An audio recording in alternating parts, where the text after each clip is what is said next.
오늘 설교의 내용은 아주 중요한 복음의 핵심에 대한 내용인데요. 설교 새로운 하나님의 의라는 제목으로 말씀을 증거합니다. 지난주까지 로마서의 말씀을 다시 한번, 이 앞의 내용은 너무 중요하기 때문에 이 프레임이 머릿속에 딱 들어와 있어야 돼요. 그래서 자꾸 제가 반복을 하는 겁니다. 로마서 1장 17절 말씀이 복음에는 하나님의 의가 나타나서 믿음으로 믿음에 이르게 하나니 기록된 바 오직 의인은 믿음으로 말미암아 살리라 함과 같으니라. 이게 로마서 전체 주제입니다. 이 핵심이에요. 그리고 나서 이제 구체적으로 이제 체계적으로 바울이 이야기를 시작합니다. 먼저 로마서 1장 18절부터 32절까지는 이방인에 대한 하나님의 진노가 나타납니다. 이방인들의 경건치 않음, 간리스니스, 하나님이 계시지 않는 상태, 또 불의, 위키드니스, 사악한 행동으로 살아가니까 하나님이 상실한 마음 그대로 내버려 두시는 거죠. 그 심판을 하나님의 진노가 그렇게 그들에게 임했습니다. 그래서 이방인들은 심각한 성적 타락, 이성 간에 동성 간에 심각한 성적 타락으로 삶을 살고 타락한 생활에 버려졌어요. 그죠? 21가지의 죄악들이 쫙 나왔죠. 불의, 추악, 탐욕, 악의 쭉쭉쭉 해가지고 나왔습니다. 그게 로마서 1장 18절부터 32절까지예요. 그 다음에 로마서 2장 1절부터 16절까지는 유대인과 이방인을 교차로 언급했어요. 그러면서 하나님의 심판의 기준이 과연 뭐냐? 그것을 설명했습니다. 진리대로, 행한대로, 복음을 따라, 이 기준을 따라 하나님 심판하신다는 거죠.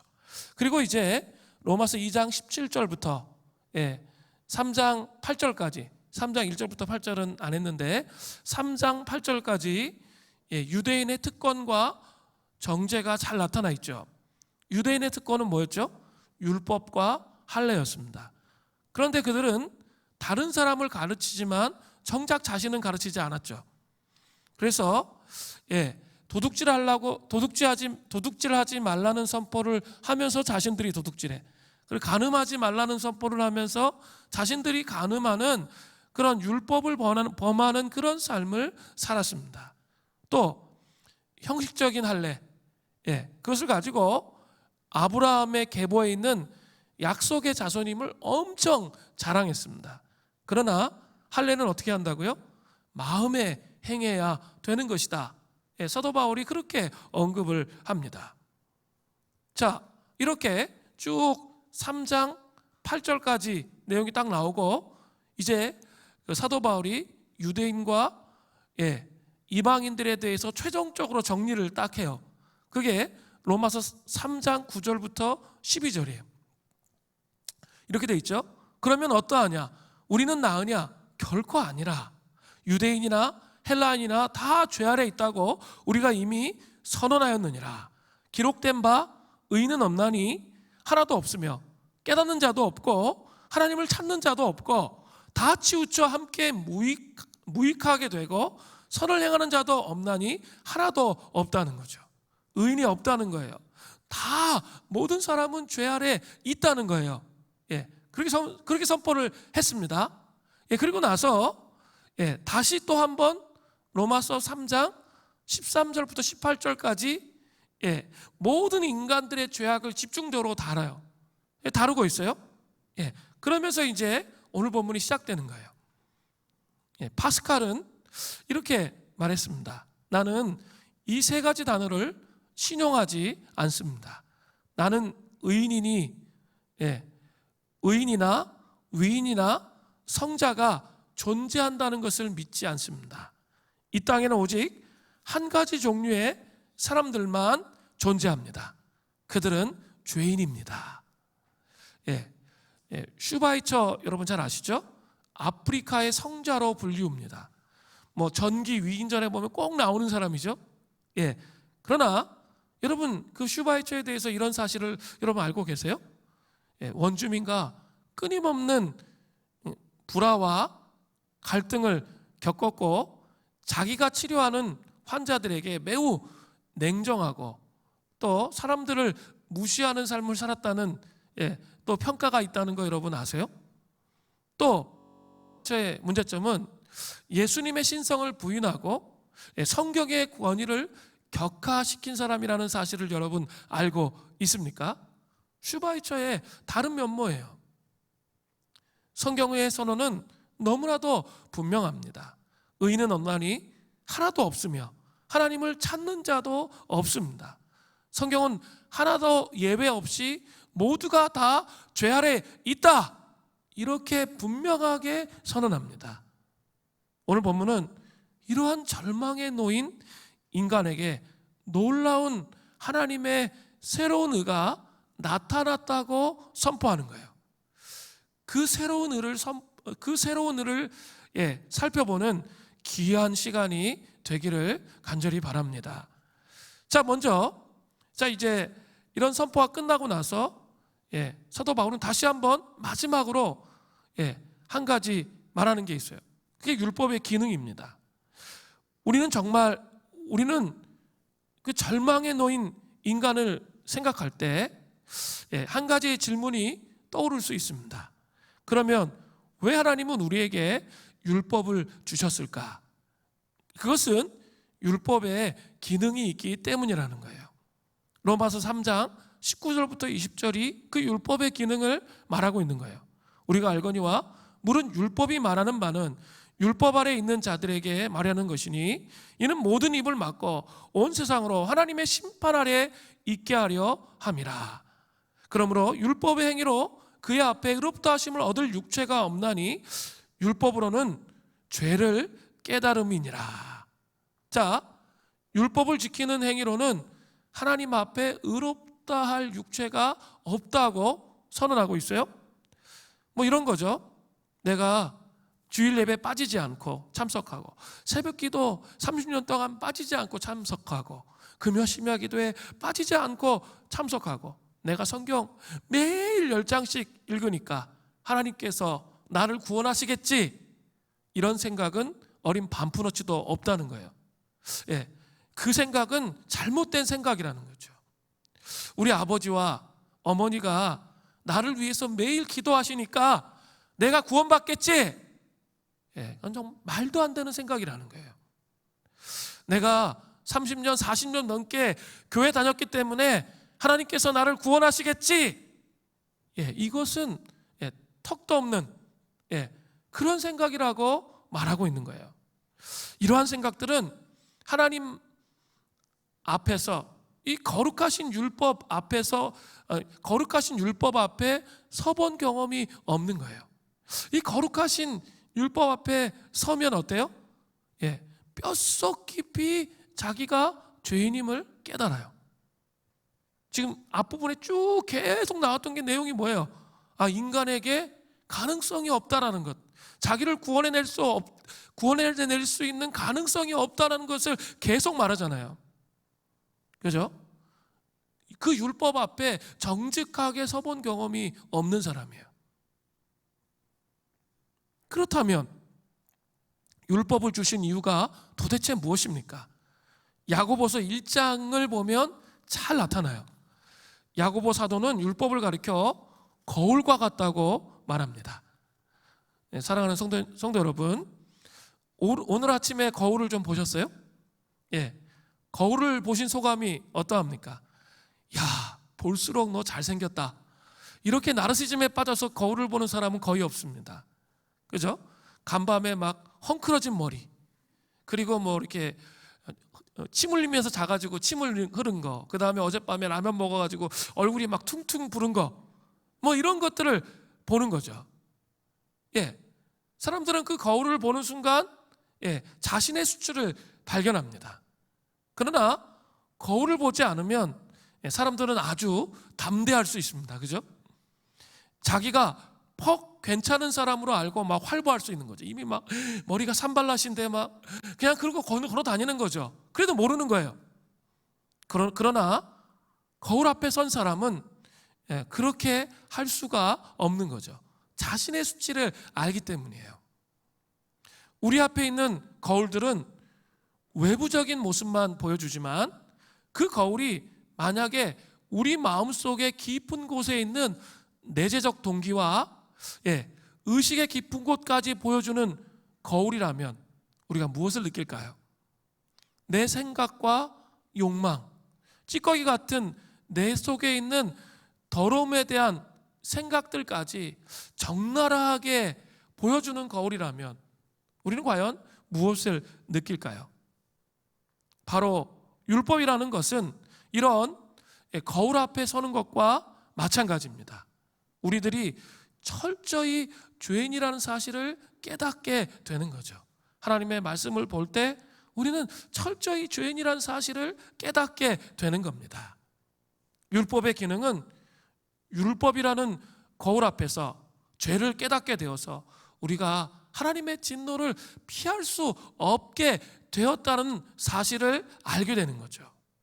우리 인간의 힘으로는 파멸의 끝에 와 있구나. 정말 나에게 소망이 없다. 그걸 먼저 알아야 돼요. 나에게 정말 소망이 없다. 빠져나갈 다른 길이 없구나. 이걸 알아야 돼요. 우리는 정말 이렇게 신앙생활하면서 이 복음의 핵심을 잘 정리하지 못하면서 너무 들은 게 많아요. 사실은 복음을 제대로 이해하려면 로마서 1장 18절부터 3장 20절까지의 내용이 깊게 이해돼서 나는 뼛속 깊이 죄인이구나 이 사실, 그리고 나에게는 가능성이 없고 나에게는 희망이 없구나 이 사실을 깨달아야 돼요. 그죠? 그렇게 할 때 3장 21절부터 31절의 내용이 가슴속 깊이 이해되는 거예요. 사도 바울이 이 로마서를 보낼 때, 그죠? 유대인들도 마찬가지였고, 이방인들도 마찬가지였고, 모여있는 그리스도인들은 예수님에 대해서 이렇게 체계적으로 알지 못했어요. 그냥 부분적으로 조금씩 알 뿐이었어요. 그런데 사도 바울이 이 절망에 대해서 쫙 소개하면서 숨이 멎어갈 듯하게 그 절망에 대한 소개를 쫙 한 다음에 새로운 희망을 이야기하는 거예요. 새로운 하나님의 의라고 이야기하면서 예수 그리스도를 선포했을 때 그들의 마음에 진짜 소망이 되었던 거죠. 그죠? 그냥 이렇게 우리 너무 이렇게 예수님에 대해서 들은 게 많아. 그런데 이 앞에 내용 하나도 안 들었어. 그러니까 막 섞여 있는 거죠. 내 생각으로 막 해도 될 것 같고 뭐 다 되는 거예요. 그러니까 막 율법적 자기의, 종교적 자기의 막 그게 자기 속에 있으면서 또 한쪽에서는 예수님을 섬겨하는 거죠. 그건 잘못된 거라는 거예요.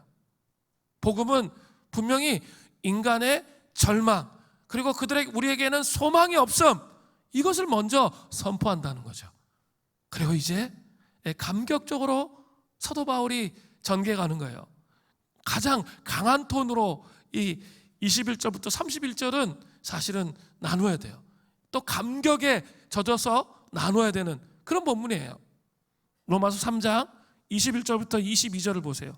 이제는 율법 외에 하나님의 한 의가 나타났으니 율법과 선지자들에게 증거를 받은 것이라. 곧 예수 그리스도를 믿음으로 말미암아 모든 믿는 자에게 미치는 하나님의 은은 차별이 없느니라. 이 구절이 정말 중요해요. 이게 전체 내용을 이제 뒤에 설명할 내용을 딱 정리를 딱 해놓은 거예요. 먼저 그 21절에 이제는 이라고 되어 있죠. 영어로 보면 but now, 그러나 지금은, 이렇게 절망스럽지만 그러나 지금은, 로이드 존스 목사님은 이것을 위대한 전환점, The Great Turning Point, 위대한 전환점이라고 말합니다. 절망에 빠진 인간에게 새로운 소망이 비춰지기 때문이에요. 그리고 위대한 역설의 시작입니다. 율법에 하나님의 한 의가 나타났습니다. 이것은 이미 율법과 선지자들의 증거를 받은 것입니다. 뜬금없이 딱 떨어진 게 아니라 구약에서부터 율법과 선지자들, 구약을 말하는 거죠. 구약의 예언으로 계속 증거되어졌던 일인 거죠. 그러나 유대인들은 눈이 가려워져서 그걸 보지 못했다는 거예요. 그 증거를 받은 것이죠. 그것이 바로 예수 그리스도를 믿음으로 모든 믿는 자들에게 미치는 하나님의 새로운 의로, 그것은 결코 차별이 없다는 거예요. 자, 예수 그리스도를 믿음으로 모든 믿는 자들에게 차별 없이 미치는 하나님의 새로운 의는 예수 그리스도의 십자가에 못 박혀 돌아가심을 통해 나타나는 하나님의 큰 은혜입니다. 쉽게 얘기해서 하나님의 새로운 의는 뭐예요? 다른 말로 바꾸어 보라면 그것은 십자가의 은혜라고 말할 수 있는 거죠. 새로운 의는 뭐라고요? 십자가의 은혜입니다. 예수님의 십자가의 은혜에는 어떤 의미가 있습니까? 로마서 3장 23절부터 26절까지는 크게 세 가지로 나타나요. 그 예수님의 십자가, 그 새로운 하나님의 의는 어떤 의미가 있는지 세 가지로 나타나는데, 중요한 것은 단어가 중요해요. 이 세 가지 단어들을 깊이 가슴 속에 새기면 복음을 깊이 이해할 수 있게 되는 거예요. 그게 새로운 의예요. 첫 번째는 십자가의 은혜는 속량의 은혜입니다. 로마서 3장 23절을 보세요. 모든 사람이 죄를 범하였음에 하나님의 영광에 이르지 못하더니, 이 말씀은 로마서 1장 18절부터 3장 20절까지의 말씀을 다시 한번 정리하는 말씀이죠. 죄를 범한 인간은 유대인이나 이방인이나 하나님의 영광에 이르지 못한다는 거죠. 인간들은 죄의 독에 빠져 있습니다. 죄의 독에 빠진 인간들은 더 나아지기 위해서 끊임없이 자기가 그 안에서 수양을 쌓는 거죠. 그리고 자선을 베풀기도 합니다. 그러나 그 죄의 독은 너무나 높고 강력해서 도저히 빠져나와서 하나님 앞에 설 수가 없는 거죠. 예를 들어서 이 집채만한 아주 커다란 독이 있다고 생각해 보세요. 거기에 강아지가 갇혔어요. 그 강아지가 빠져나올 수 있겠어요? 거기서 막 선을 행하고 돌을 닦고 그럴 때 그 강아지가 그 미끄러운 독을 빠져나올 수 있겠어요? 거기다가 독 위에 뚜껑이 닫혀 있으면 절대로 빠져나올 수 없는 거죠. 그런 상태 가운데 인간이 놓였다는 거예요. 이러한 상황에 있는 인간을 위해서 하나님께서 하신 일이 있습니다. 로마서 3장 24절이라는 거죠. 그리스도 예수 안에 있는 뭐예요? 속량으로 말미암아. 이 속량이 밑줄을 그으세요. 속량으로 말미암아 하나님의 은혜로 값없이 의롭다 하심을 얻는 자 되었느니라. 하나님의 새로운 의, 곧 십자가의 은혜를 이해하려면 24절에 첫 번째 속량이라는 단어를 이해해야 되는 거죠.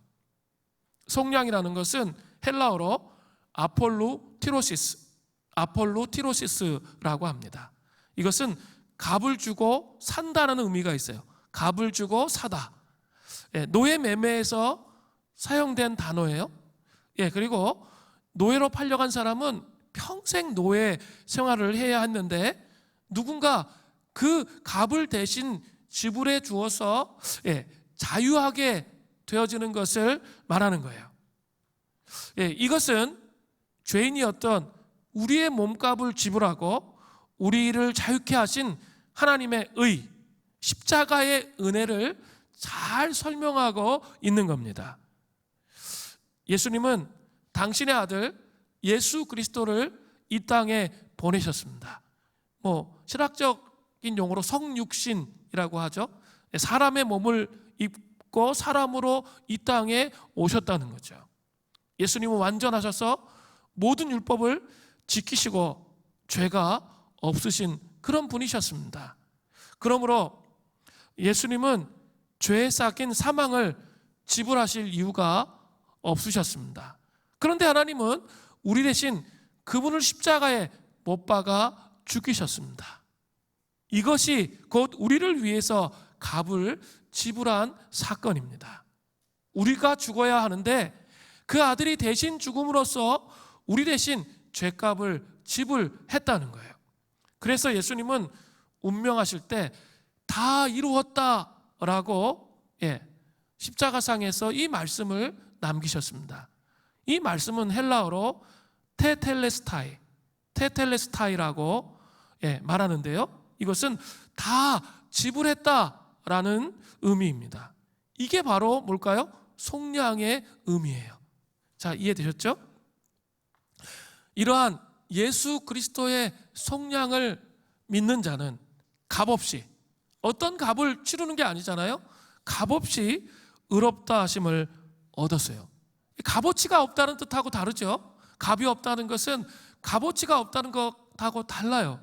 값이 없이 예수 그리스도를 바라보는 자마다 내 인생에 막 무거운 짐과 죄짐들, 그 인생이 정말 절망스럽고 삶을 어떻게 살아야 할지 모르는 나였는데 예수 그리스도의 십자가를 바라보고 십자가 앞에 나의 죄짐을 던져 놓을 때 그때 값없이 용서함을 받고 회복되고 새 생명을 얻게 되었다는 거예요. 여러분 잘 생각해 보세요. 여러분 어떻게 회심하셨습니까? 값없이 의롭다 여겨주심을 통해, 그죠? 내가 깊이 죄인이고 내가 주님을 떠나가 있다는 것을 인식하고 믿음으로 내 인생의 무거운 짐을 예수님께 던져 드렸을 때 예수님께서 대신 속량하신 거죠. 값을 지불하셔서 노예의 상태, 죄의 상태에서부터 우리를 구원해 내신 거죠. 미국의 어떤 젊은 의사가 선교사가 되어 중국으로 갔습니다. 중국에 간 지 얼마 되지 않아서 많은 사람들의 목숨을 빼앗아가는 무서운 병이 유행병처럼 번지기 시작했습니다. 그 당시 중국은 의학이 발달되어 있지 않아서 그 병의 원인조차 규명할 수가 없었습니다. 이 의사는 위험을 무릅쓰고 이 병에 대해 연구하기 시작했습니다. 의학서적도 없고 변변한 연구실도 없었으나 환자 한 사람 한 사람을 조사해서 그들의 증상을 노트에 기록하기 시작했습니다. 그리고 몇 개의 시험관에 이 병을 일으키는 병균을 담아서 미국으로 돌아가는 배를 탔습니다. 그는 뉴욕에 도착하기 직전에 자기 몸에 병균을 옮겨 놓았습니다. 그리고는 홉킨스 병원으로 달려갔습니다. 그리고 자신의 몸을 실험 재료로 의사와 의과대학 교수들에게 주었습니다. 이 젊은 의사는 병에 걸려 아픔과 고열에 시달리고 의식을 잃는 죽을 고비를 몇 번이나 넘겼습니다. 그 결과 미국의 의사들은 이 병의 치료법을 알아냈습니다. 이 의사도 하나님의 은혜로 그 병에서부터 살아났습니다. 건강을 찾기가 무섭게 이 젊은 의사는 치료법을 가지고 중국으로 되돌아가서 많은 사람의 생명을 구했다고 합니다. 그 의사는 하나밖에 없는 자신의 몸을 바쳐 여러 사람들에게 소망을 주었습니다. 사람들은 그 의사의 감동적인 사랑을 지금도 이야기하며 기억합니다. 이와 같이 예수님도 우리의 죄를 속량하시기 위해서, 우리 죄의 질병을 속량하시기 위해서 자신의 몸을 아낌없이 주셨기에 우리가 죄로부터 용서받았고 진정한 자유를 누리고 구원에 이르게 되었습니다. 선교사는 죽지 않고 살았지만 예수님은 실제로 우리의 죄로 말미암아 죽음이라는, 죄의 싹은 사망이기 때문에 죽음이라는 대가를 지불하셨습니다. 이 위대한 구원의 은총에 감격하시는 은혜로 살아가는 역사가 있기를 바랍니다. 날마다 십자가를 생각할 때 이 가슴이 떨려와야 돼요. 이 무감각하다 하면 지금 문제가 있는 거예요. 가슴이 떨려와야 돼요. 아, 나의 죄악을 용서하신 그 예수님, 그 예수님의 십자가를 생각할 때마다 감사하고 또 경배를 주님께 올려드릴 수 있는 그런 은총이 여러분에게 있기를 바랍니다.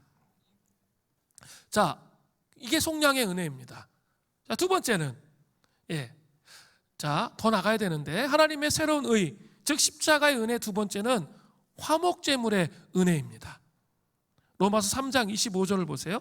이 예수를 하나님이 그의 피로써 믿음으로 말미암아 화목제물로 세우셨으니 이는 하나님께서 길이 참으시는 중에 지은 죄를 관가하심으로 자기의 의로우심을 나타내려 하심이니. 화목제물이라는 말은 헬라어로 힐라스테리온이라고 합니다. 힐라스테리온.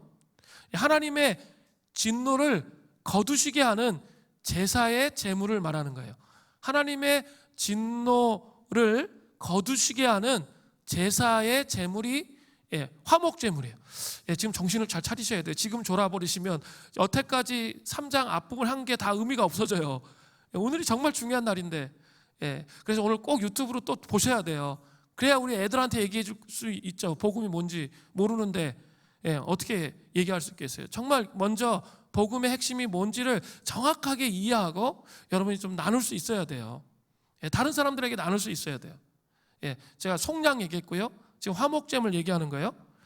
화목제물이라는 것은 하나님의 진노를 거두시게 하는 제사의 제물이라고 말씀드렸어요. 어떤 번역본들, 영어 번역본에 보면은 이 화목제물이 속죄제물로 되어 있습니다. 이것은 제가 볼 때 오역입니다. 오역. 왜냐하면 속죄제물은 단 죄를 사해 주시는 것밖에 의미가 없기 때문이에요. 이미 앞에 속량을 얘기했잖아요. 그죠? 그렇기 때문에 또다시 반복할 필요가 없어요. 근데 이 화목제물은 좀 더 적극적인 의미가 있는 거예요. 진노를 누그러뜨리실 뿐만 아니라 하나님과 우리가 인격적 관계 안으로 나아가 회복하는 것까지 포함하는 거예요. 속죄제물은 죄 용서해 주는 것, 그게 끝이에요. 속량이라는 의미와 같아요. 근데 지금 그거로 끝나는 게 아니라 하나 더 나가는 거란 말이에요. 관계의 회복까지 가는 것, 그게 화목제물이에요. 그게 바른 번역이죠. 한번 생각해 보세요. 내가 피해를 입힌 누군가와 올바른 관계를 회복하려면 단지 그에게 진 빚만 갚으면 되는 게 아니에요. 그죠? 법적인 채무관계가 사라졌다고 해도 감정적인 신뢰까지 회복된 것은 아니잖아요. 그죠? 다시 관계를 회복하려면 빚을 갚았기 때문에 모든 게 끝난 게 아니라 어때요? 마음속에 있는 배신감, 분노의 감정, 상처들, 이런 것을 또 해결하기 위해서 많은 노력과 대가를 지불해야 돼요. 그죠? 관계라는 게 그렇잖아요. 빚 갚았다고 끝, 좋아진다. 그럴 수가 없어요. 이 감정적인 것들이 남아있기 때문에 그렇죠. 이것은 우리와 하나님과의 관계에서도 마찬가지예요. 우리가 하나님께 지은 죄에 대해서 빚은 다 갚았다고 해서, 이 빚을 다 갚았다고 해서 하나님께서 우리를 다시 신뢰하고 받아들여 다시 그의 백성으로 삼으시고 우리를 처음처럼 사랑하셔야 할 의무는 없다는 거죠. 사랑해야 할 그 의무는 없으신 거예요. 우리가 하나님께 등을 돌린 반역, 배은망덕, 사랑해야 할 배은망덕, 하나님께 품었던 불만과 적개심, 그리고 경건하지 않음과 불의로 말미암아 그 유발한 하나님의 진노는 단순히 값을 지불하는 차원의 성격을 넘어서는 거죠. 그렇기 때문에 단순히 죄를 속량받는 차원을 뛰어넘어서 하나님과 관계의 회복까지 가는 그 화목제물이 필요한 거죠. 그러니까 속죄제물은 오역이다. 제가 말한 이유를 아시겠죠? 화목제물이 맞는 거죠. 예수님은 하나님에게 적개심을 품은 인간을 향한 하나님의 진노를 풀어드리는 그런 제물이 되셨습니다.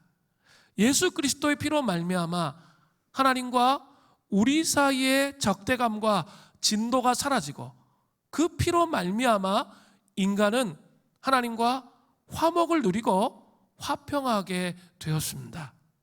예수님은 우리가 받아야 할 진노의 잔을 십자가에서 대신 담당하신 거죠.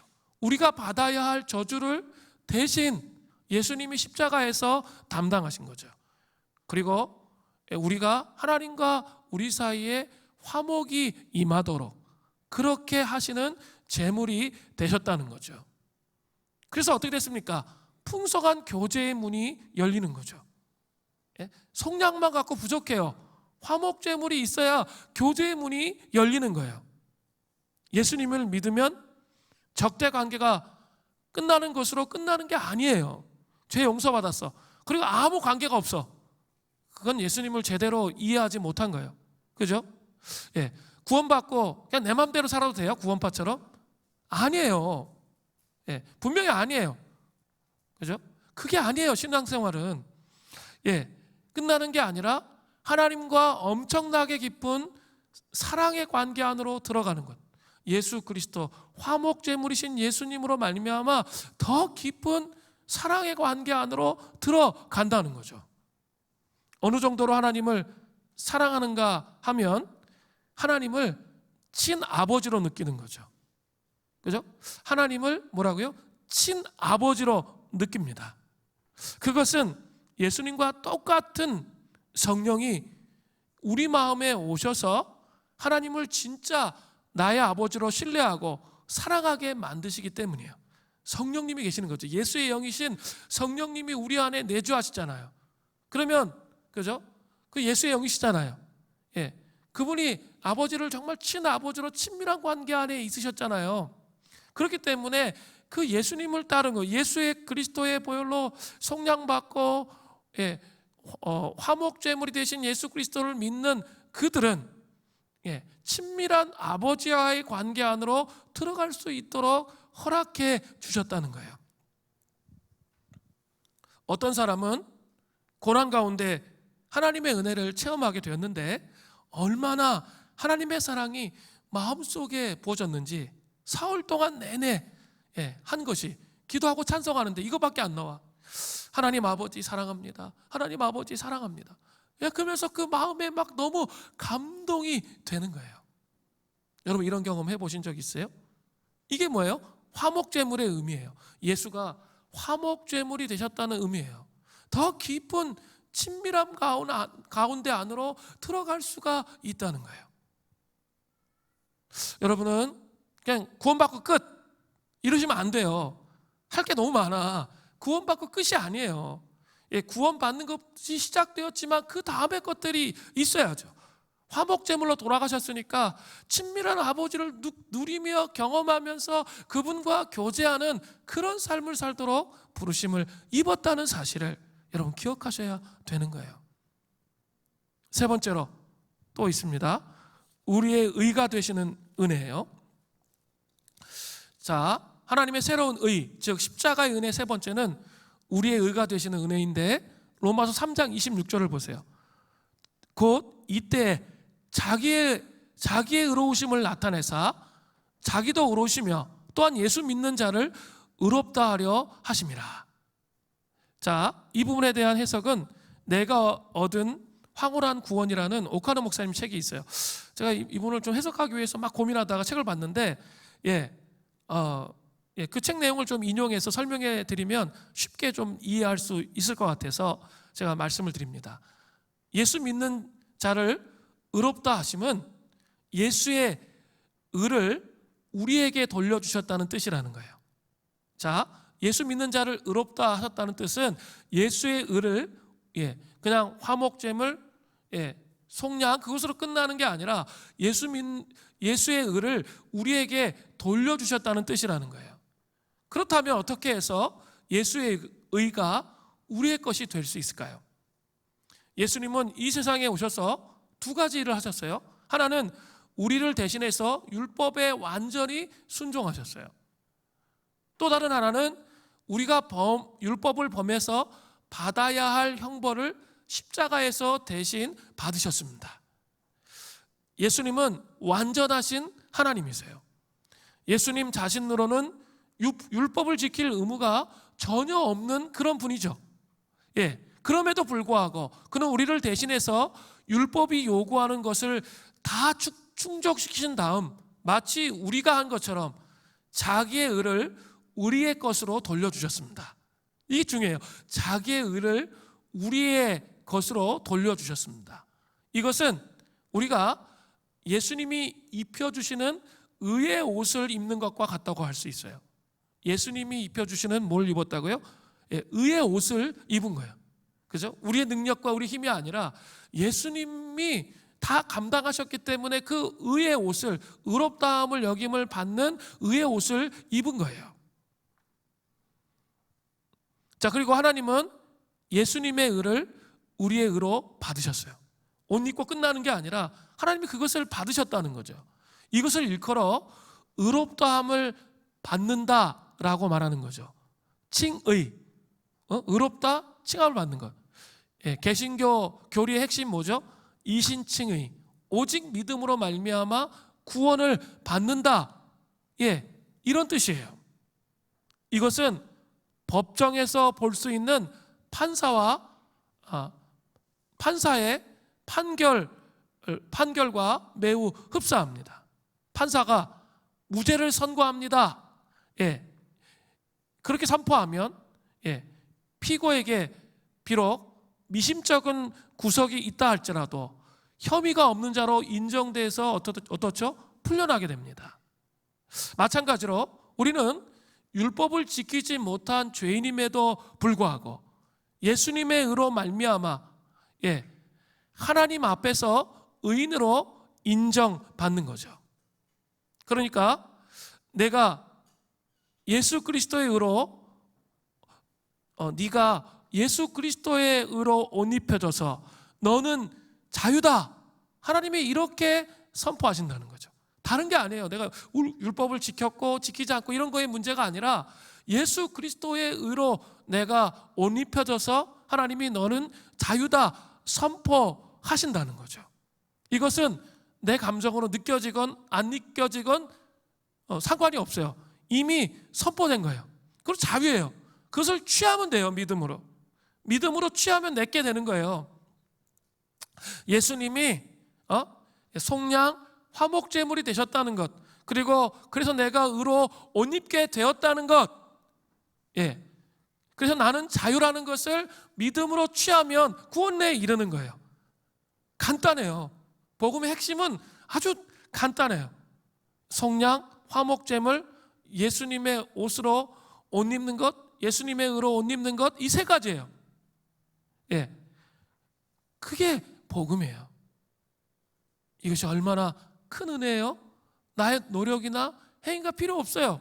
그죠? 이미 법적에서 선포된 거, 그걸 믿으면 되는 거예요. 느낌과 감정하고 상관없는 거예요. 이거는 이 진리를 알게 되면 우리는 모두 바울처럼 탐복할 수밖에 없을 거예요. 로마서 11장 33절에 보면 깊도다 하나님의 지혜와 지식의 풍성함이요 그의 판단은 헤아리지 못할 것이며 그의 길은 찾지 못할 것이로다. 그죠? 너무나 깊다는 거예요. 하나님의 구원의 계획이 너무나 탁월하고 깊다는 거예요. 그죠? 예수님에 대해서 쪼가리밖에 알지 못했던 사람들이 이 로마서 전체 1장부터 흘러오면서 이 예수님에 대한 이야기들이 막 선포되어질 때 그들의 영혼이 그 하나님의 소망으로 가득 차면서 아마 그들은 탄성을 질렀을 거예요. 그 깊이와 구원의 그 역사가 얼마나 위대한지 바라보면서 감격했던 거죠. 묵상가 토마스 머튼, 아주 유명한 묵상가가 있어요. 토마스 머튼은 친구 제임스 포레스트에게 이런 글을 썼어요. 이런 글을 썼는데 이렇게 말했어요. 당신이 행하는 모든 선은 당신에게서 나오는 것이 아니라 순종하는 믿음으로 자신을 하나님께 사랑의 도구로 드렸다는 사실에서 나오는 것입니다. 이 점을 묵상하면 자신을 입증하고 싶은 욕구에서 점차 벗어나 자기도 모르는 사이에 당신을 통해서 일하실 하나님의 능력에 더 열려있게 됩니다. 아주 심오한 말이에요. 우리가 행하는 모든 선은 우리에게서 나오는 게 아니라는 거예요. 예수 믿은 다음에 우리가 행하는 모든 선은 우리에게서부터 나오면 안 돼요. 그것은 도덕적, 율법적 자기의예요. 그런 게 아니라는 거예요. 순종하는 믿음으로 자신을 하나님께 사랑의 도구로 드렸다는 사실에서 나온다는 거죠. 그러면 자신을 입증하고 싶은 욕구, 뭐 그런 있죠. 잘 보이고 싶은 욕구, 인정받고자 하는 욕구, 이런 것에서부터 벗어나게 된다는 거죠.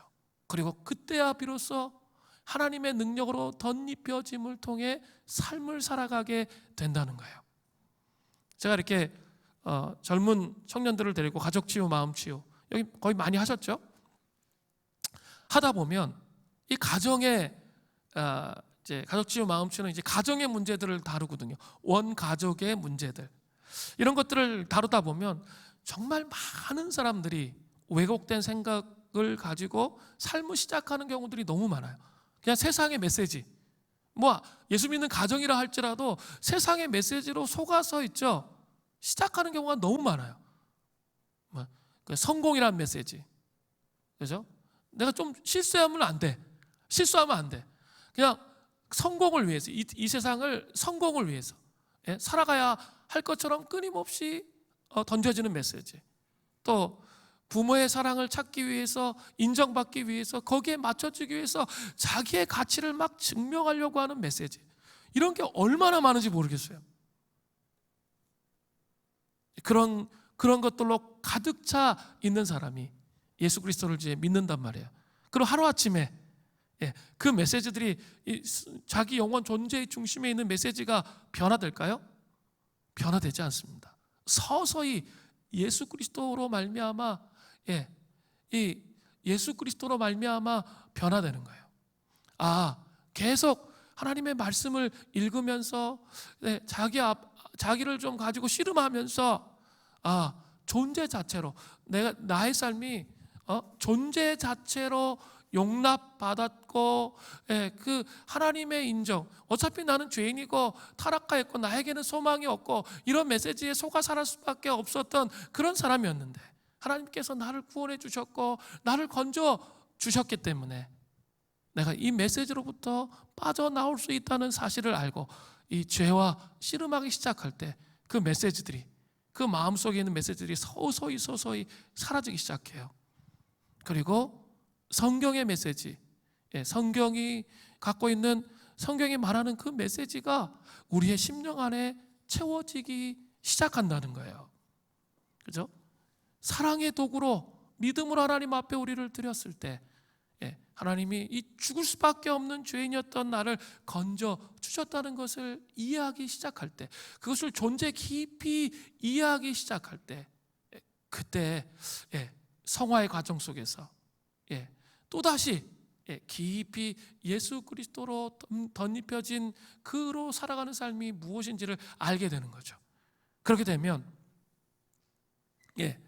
부르심의 소망, 데스티니, 그죠? 부르심의 소망을 깨닫게 되는 거예요. 사람들은 이렇게 내가 이렇게 예수님을 잘 믿는데 왜 나에게는 하나님의 부르심의 소망 이게 없는가? 뭐 이렇게 생각하며 살아가는 사람들이 정말 많아요. 그 이유가 간단합니다. 여전히 마음속에 있는 인정과 성공에 대한 생각들을 하나님의 진리로 바꾸지 못했기 때문이에요. 뭔가 내가 붙잡고 있는 것들이 다 있기 때문에 있죠. 그런 거예요. 근데 그것들이 다 예수 그리스도의 십자가의 보혈 앞에 다 벗겨지기 시작하면, 그죠? 하나님의 소망이 우리의 삶 속에 부어지기 시작하며 우리의 삶에 하나님의 부르심이 무엇인지 이해되고 깨달아지고 알게 돼요. 직장 생활 속에서 성공이 목적이 아니고 출세가 목적이 아니고 인정이 목적이 아니라는 사실, 그것을 깊이 깨달으면 하나님이 그 사람을 통해 일하기 시작하는 거죠. 그때 비로소 부르심의 소망을 발견할 수 있게 된다는 거예요. 그 은혜가 있기를 바랍니다. 새로운 하나님의 의, 십자가의 은혜는 세 가지로 설명이 가능해요. 뭐라고요? 속량의 은혜. 두 번째, 예수님이 우리를 위해서 화목제물이 되신 은혜. 세 번째, 예수 그리스도의 죽으심이 우리의 의가 되신다는, 그래서 우리가 예수님의 의로 옷 입었다는 이 사실, 이게 복음의 핵심이에요.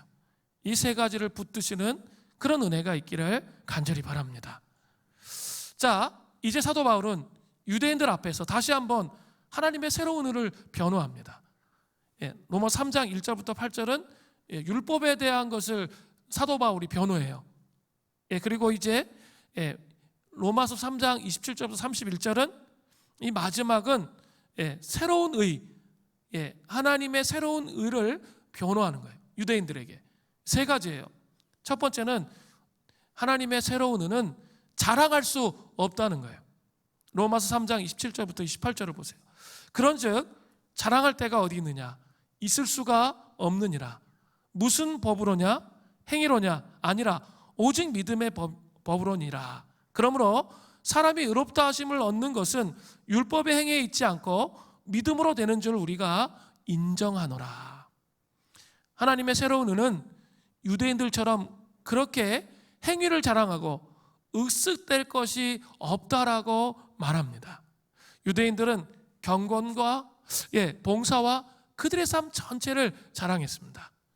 바리새인들은 자신의 일주일에 몇 번 금식하는 것, 또 11조 하는 것, 예배를 얼마나 드렸는지, 율법을 얼마나 읽었는지 그것을 자랑했어요.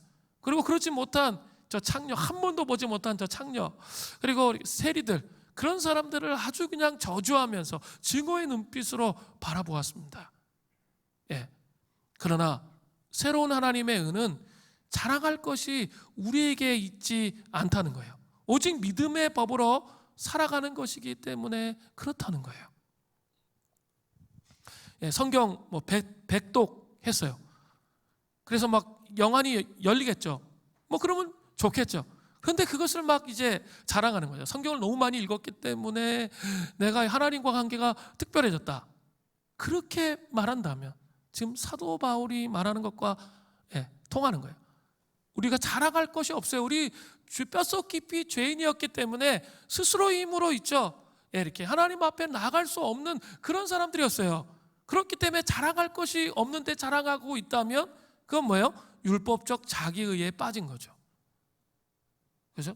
경건을 위해 투자하고 씨름하는 거지 그것이 우리의 자랑이 될 수는 없다는 거예요. 사도 바울이 그렇게 말하고 있는 거예요. 두 번째로 편견이 없다는 거죠. 하나님의 새로운 의에 대한 사도 바울의 변호 두 번째는 편견이 없어요. 로마서 3장 29절부터 30절을 보니까 하나님은 다만 유대인의 하나님이시냐 또한 이방인의 하나님은 아니시냐 진실로 이방인의 하나님도 되시느니라. 할례자도 믿음으로 말미암아 또한 무할례자도 믿음으로 말미암아 의롭다 하실 하나님은 한 분이시니라. 하나님의 새로운 의는 유대인이라고 해서 특권이 있고 이방인이라고 해서 차별이 있는 것이 아니라고 분명히 말하고 있습니다. 차별이 없는 오직 믿음으로 말미암는 의롭다 하심을 얻는 것이다 라고 분명히 말하고 있습니다. 우리는 하나님의 새로운 의를 가지고 있는 복음을 가지고 있는 교회 공동체입니다. 그렇다면 교회 공동체 안에 일단 자랑이 있으면 안 돼요. 두 번째 또 뭐가 있으면 안 되죠? 편견이 있으면 안 되는 거죠. 차별이 있으면 안 된다는 거죠. 그죠? 이렇게 제가 그런 교회들을 좀 본 적이 있어요. 오래된 교회인데 이렇게 모든 가족들이 다 예수 믿는 거죠. 몇 대가. 그런데 이렇게 한 사람은 집에서 극심하게 어려움을 당하는데 박해를 받는 교회를 나오는 거죠. 그런 사람이 있을 때 어떻게 해야 돼요? 색안경을 끼고 바라보는 것이 아니라 편견을 가지고 바라보면 안 된다는 거죠. 그것은 그 교회가 이미 복음을 가지고 있지 않은 교회와 똑같다는 거예요. 새로운 의를 가지고 있는 사람은 어때요? 차별이 없어요. 편견이 없어요. 생각에 편견이 없다는 거죠. 복음은 이 한 사람 한 사람을 놀랍게 변화시키는 것이기 때문에 그런 거예요. 교회에 복음이 살아있다는 것은 자랑할 것이 없어요. 그리고 편견이 없다라는 것을 보여주면 그 교회 안에 복음이 살아있다는 것을 분명히 보여주는 거라는 거죠. 세 번째는 믿음으로 율법을 성취하는 것에 대해서 말합니다. 로마서 3장 31절, 그런즉 우리가 믿음으로 말미암아 율법을 파기하느냐? 그럴 수 없느니라. 도리어 율법을 굳게 세우느니라. 이 31절은 이제 4장 아브라함의 얘기를 통해서 연결시키는 그런 고리 역할을 합니다. 근데 한번 생각해 보세요. 믿음으로 산다고 해서 이제부터는 성경을 안 읽어, 율법을 파기하고 내 마음대로 그냥 내 감정이 원하는 대로 막 살아가는 것, 그게 하나님이 원하시는 걸까요? 결코 그렇지 않다는 거예요. 왜냐하면 예수님이 십자가에 죽으신 이유가 더 이상 죄를 짓지 않는 생활을 하도록 하기 위해서라는 거죠. 인간의 노력으로는 아무리 애를 써도 그것이 되지 않아요. 그런데 오직 성령의 능력이 우리 안에 채워질 때 그게 가능해져요. 성령의 능력으로 우리 삶의 죄를 날마다 회개하면서, 그죠? 자꾸 이렇게 하나님의 말씀을 보면 죄가 깨닫게 되잖아요. 그러면 성령의 능력으로 그 죄악을 회개하면서 돌이키면서 그렇게 나가다 보면 점점 성화의 과정을 가는 거예요. 거룩의 과정을 가게 되는 거죠. 그러면서 율법을 성취하게 된다는 거죠. 그죠? 율법을 버려야 된다고 예수님 얘기한 적 한 번도 없으셔요. 율법의 기능은 뭐예요? 성경의 기능은 뭐예요? 죄를 알게 하시는 거예요. 자꾸 말씀을 안 보려고 하는 이유 중에 하나가 뭐예요? 자꾸 말씀을 보면 우리의 죄가 뭔지 적나라하게 드러나는 거예요. 내 내면의 숨은 동기가 무엇인지 드러나는 거죠. 그래서 죄된 본성은 있는 인간은 자꾸 하나님 말씀을 접하는 걸 싫어해요. 그런 말씀을 보는 걸 좋아하지 않습니다. 그러나 말씀을 봐야 되죠. 그리고 우리가 예수 그리스도를 영접하는 순간 성령님께서 우리 영혼 안에 내주하시잖아요. 예수의 영이 우리 안에 내주하시죠. 그러면 그 말씀을 보면서 어떻게 하는 거예요? 계속 회개하는 거죠.